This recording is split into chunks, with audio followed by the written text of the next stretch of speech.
ನಟಿ ಕೃಷಿ ತಾಪಂಡ ಸ್ನೇಹಿತ ಆತ್ಮಹತ್ಯೆ ಪ್ರಕರಣ. ವೈಶಾಖ ಆತ್ಮಹತ್ಯೆಯನ್ನ ಮಾಡಿಕೊಂಡಿದ್ರು. ನಟಿ ಕೃಷಿ ತಾಪಂಡ ಅವರ ಫ್ಲಾಟ್ನಲ್ಲಿ ಇದೀಗ ನಟಿ ಕೃಷಿ ಅವರ ಹೇಳಿಕೆಯನ್ನು ಪೊಲೀಸರು ದಾಖಲು ಮಾಡಿಕೊಂಡಿದ್ದಾರೆ. ನಾನು 3 ದಿನ ಇರಲಿಲ್ಲ, ಕ್ಷೇಮವನಕ್ಕೆ ಹೋಗಿದ್ದೆ. ಬುಧವಾರ ರಾತ್ರಿ 11ರ ಸುಮಾರಿಗೆ ನಾನು ಫ್ಲಾಟ್ಗೆ ಬಂದಿದ್ದೆ.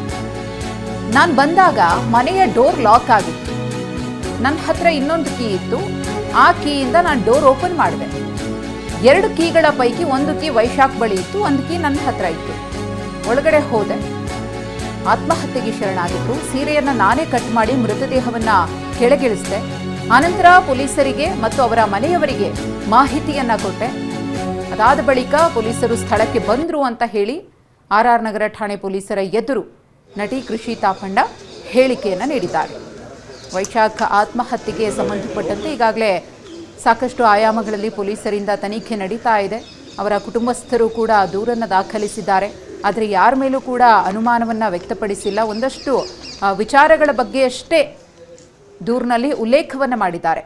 ಇನ್ನು ನಿನ್ನೆ ವೈಶಾಖ್ ಅವರ ಅಂತಿಮ ದರ್ಶನಕ್ಕೂ ಕೂಡ ವೈಶಾಖ್ ಕುಟುಂಬಸ್ಥರು ಕೃಷಿ ತಾಪಂಡ ಅವರಿಗೆ ಅವಕಾಶವನ್ನು ಮಾಡಿಕೊಡಲಿಲ್ಲ. ನೀನು ನೋಡುವ ಅವಶ್ಯಕತೆ ಇಲ್ಲ, ಇಲ್ಲಿಂದ ಹೊರಟು ಹೋಗು ಅಂತ ಹೇಳಿದ್ರು. ಇನ್ನು ನಟಿ ಕೃಷಿ ತಾಪಂಡ ಮೊಬೈಲ್ ಫೋನ್ ಪರಿಶೀಲನೆ ನಡೆಸಲಾಗಿದೆ. ಪೊಲೀಸರಿಂದ ಮೆಸೇಜ್ಗಳು, ಕಾಲ್ ಲಿಸ್ಟ್ಗಳ ಪರಿಶೀಲನೆ ನಡೆಸಲಾಗಿದೆ. ವಾಟ್ಸಪ್ ಚಾಟ್ ಕೂಡ ಪರಿಶೀಲನೆ ಮಾಡಿದಂತ ಪೊಲೀಸರು ಯಾವುದೇ ಅನುಮಾನಾಸ್ಪದ ಸಂದೇಶ ಕಾಣದ ಹಿನ್ನೆಲೆಯಲ್ಲಿ ಹೇಳಿಕೆಯನ್ನ ಪಡೆದು ಮೊಬೈಲ್ ಅನ್ನ ವಾಪಸ್ ನೀಡಿ ಸದ್ಯಕ್ಕೆ ಪೊಲೀಸರು ಆಕೆಯನ್ನ ಕಳಿಸಿದ್ದಾರೆ ಅಂತ ಹೇಳಲಾಗ್ತಾ ಇದೆ. ಒಂದ್ ಕಡೆ ಹೇಳಿಕೆಯನ್ನ ಪಡ್ಕೊಂಡಿದ್ದಾರೆ. ಇದ್ರ ಜೊತೆಗೆ ಎಲ್ಲ ಆಯಾಮದಲ್ಲೂ ಕೂಡ ಪೊಲೀಸರು ತನಿಖೆಯನ್ನು ನಡೆಸಬೇಕಾಗುತ್ತೆ. ಆ ಕಾರಣದಿಂದಾಗಿ ಅವರ ಮೊಬೈಲನ್ನು ಕೂಡ ಪಡೆದು ಅವರು ಯಾರ್ಯಾರಿಗೆಲ್ಲ ಕಾಲ್ ಮಾಡಿದ್ರು, ಆ ಕಾಲ್ ಲಿಸ್ಟ್ ಇರ್ಬೋದು, ಹಾಗೆ ವಾಟ್ಸಪ್ ಮೆಸೇಜ್ ಇರ್ಬೋದು, ಇದೆಲ್ಲವನ್ನೂ ಕೂಡ ಪರಿಶೀಲನೆ ಮಾಡಲಾಗಿರುವಂಥದ್ದು. ಯಾವುದೇ ಅನುಮಾನಾಸ್ಪದವಾದಂತಹ ಕಾಲ್ ಲಿಸ್ಟ್ ಆಗಲಿ ಮೆಸೇಜ್ ಆಗಲಿ ಕಾಣದ ಹಿನ್ನೆಲೆಯಲ್ಲಿ ಸದ್ಯಕ್ಕೆ ಅವರ ಮೊಬೈಲನ್ನು ಕೊಟ್ಟು ವಾಪಸ್ ಕಳಿಸಿದ್ದಾರೆ. ಈ ಕುರಿತು ಮತ್ತಷ್ಟು ಮಾಹಿತಿಯನ್ನು ಕೊಡೋದಕ್ಕೆ ನಮ್ಮ ಪ್ರತಿನಿಧಿ ಶಿವಪ್ರಸಾದ್ ಈಗ ನೇರ ಸಂಪರ್ಕದಲ್ಲಿದ್ದಾರೆ. ಶಿವಪ್ರಸಾದ್, ವೈಶಾಖ ಆತ್ಮಹತ್ಯೆಗೆ ಸಂಬಂಧಪಟ್ಟಂತೆ ಕೃಷಿ ಅವರಿಂದ ಮಾಹಿತಿಯನ್ನು ಪೊಲೀಸರು ಕಲೆ ಹಾಕಿದ್ದಾರೆ. ಜೊತೆಗೆ ಅವರ ಕುಟುಂಬಸ್ಥರಿಂದಲೂ ಕೂಡ ಡೀಟೇಲ್ಸ್ ಪಡೆಯಲಾಗಿದೆಯಾ, ಹೇಗೆ?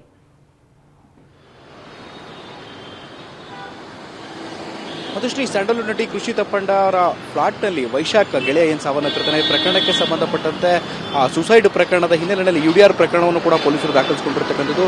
ಸೂಸೈಡ್ ನಡೆದ ದಿನ ಅಂದರೆ ಬುಧವಾರ ರಾತ್ರಿಯೇ ಕೃಷಿ ತಾಪಂಡ ಅವರ ಹೇಳಿಕೆಯನ್ನು ಕೂಡ ಪೊಲೀಸರು ದಾಖಲು ಮಾಡಿಕೊಂಡಿರ್ತಕ್ಕಂಥದ್ದು. ಪೊಲೀಸರ ಪ್ರಾಥಮಿಕ ವಿಚಾರಣೆ ವೇಳೆಯಲ್ಲೂ ಕೂಡ ಪೊಲೀಸರಿಗೆ ಯಾವುದೇ ರೀತಿಯ ಅನುಮಾನಾಸ್ಪದ ರೀತಿಯ ಅಂಶಗಳು ಕಂಡು ಬಂದಿಲ್ಲ ಅಂತ ಹೇಳಿ ಮಾಹಿತಿ ಲಭ್ಯ ಆಗಿರ್ತಕ್ಕಂಥದ್ದು. ಇದಕ್ಕೆ ಸಂಬಂಧಪಟ್ಟಂತೆ ಪೊಲೀಸರು ಕೃಷಿ ತಾಪಂಡವರಿಗೆ ಯಾವುದೇ ರೀತಿಯ ನೋಟಿಸನ್ನು ಕೊಡುವಂಥ ಅವಶ್ಯಕತೆ ಸದ್ಯದ ಮಟ್ಟಿಗೆ ಇಲ್ಲ ಅಂತೇಳಿ ಪೊಲೀಸ್ ಮೂಲಗಳು ಕೂಡ TV9ಗೆ ಮಾಹಿತಿಯನ್ನು ನೀಡಿರ್ತಕ್ಕಂಥದ್ದು. ಆ ಪ್ರಕರಣದ ಹಿನ್ನೆಲೆಯನ್ನು ಗಮನಿಸ್ತಾ ಹೋದರೆ ಆ ಇನ್ಸಿಡೆಂಟ್ ಆದಂಥ ಸಂದರ್ಭದಲ್ಲಿ ಏನಿದೆ, ಅದಕ್ಕೂ ಮುನ್ನ ವೈಶಾಖ್ ಸಾಕಷ್ಟು ಮನನೊಂದಿದ್ದರೆ ಡಿಪ್ರೆಷನ್ಗೆ ಒಳಗಾಗಿರ್ತಕ್ಕಂಥ ವೈಶಾಖ್ ಮುಂಚೆ ಸೂಸೈಡ್ ಮಾಡ್ಕೊಳ್ಳೋದಕ್ಕೆ ಮುಂಚೆ ಮೆಸೇಜನ್ನು ಕಳಿಸಿರ್ತಾರೆ. ಮೆಸೇಜನ್ನು ನೋಡಿದಂಥ ಬಳಿಕ ಆಕೆ ನೀಡಿರ್ತಕ್ಕಂಥ ಹೇಳಿಕೆ ಅಂದರೆ ಕೃಷಿ ತಾಪಂಡ ಪೊಲೀಸರ ಹೇಳಿಕೆಯಲ್ಲಿ ನೀಡಿರ್ತಕ್ಕಂಥದ್ದು, ನಾನು 2 ಗಂಟೆಗಳಿಂದ 2 ರಿಂದ 3 ಗಂಟೆಗಳ ಮುಂಚೆ ನನಗೆ ಮೆಸೇಜನ್ನು ಮಾಡಿದ್ರು. ಮೆಸೇಜ್ ನೋಡಿದಂಥ ಬಳಿಕ ನಾನು ಕೂಡ ಶಾಕ್ಗೆ ಒಳಗಾದೆ. ಕೂಡಲೇ ವೈಶಾಖ್ನೊಂದಿಗೆ ಫೋನ್ ಕರೆಯಲ್ಲೂ ಕೂಡ ಮಾತನಾಡಿದ್ದೇನೆ. ಮಾತನಾಡಿದ ಸಂದರ್ಭದಲ್ಲಿ ಆತನಿಗೆ ಧೈರ್ಯ ಹೇಳುವಂಥ ಕೆಲಸವನ್ನು ಕೂಡ ಮಾಡಿದೆ. ಆ ನಂತರದಲ್ಲಿ ಬಂದು ಮೀಟ್ ಮಾಡುವಂತ ಹೇಳಿದ್ದೆ.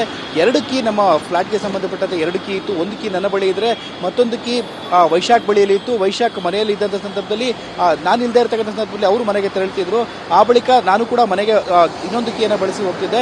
ಮನೆಗೆ ಹೋದಂಥ ಸಂದರ್ಭದಲ್ಲಿ ಫ್ಲಾಟ್ಗೆ ಕೀ ಹಾಕಲಾಗಿತ್ತು. ನಾನೇ ನನ್ನ ಹತ್ರ ಬಳಿ ಇದ್ದಂಥ ಕೀಯಿಂದ ಓಪನ್ ಮಾಡಿ ಮನೆಗೆ ಒಳ ನೋಡಿದಂಥ ಸಂದರ್ಭದಲ್ಲಿ ಫ್ಯಾನಿಗೆ ಸೀರೆಯಿಂದ ನೇಣು ಬಿಗಿದುಕೊಂಡಂಥ ರೀತಿಯಲ್ಲಿ ಶವ ನೇತಾಡ್ತಿತ್ತು. ಈ ಹಿನ್ನೆಲೆಯಲ್ಲಿ ಆ ಸೀರೆಯನ್ನು ಕಟ್ ಮಾಡಿ ತಾನೇ ಬೆಡ್ ಮೇಲೆ ಮಲಗಿಸಿದಾಗಿ ಹೇಳಿರ್ತಕ್ಕಂಥದ್ದು ಹೇಳಿಕೆಯನ್ನು. ಧನ್ಯವಾದ ತಮ್ಮ ಮಾಹಿತಿಗಾಗಿ ಶಿವಪ್ರಸಾದ್.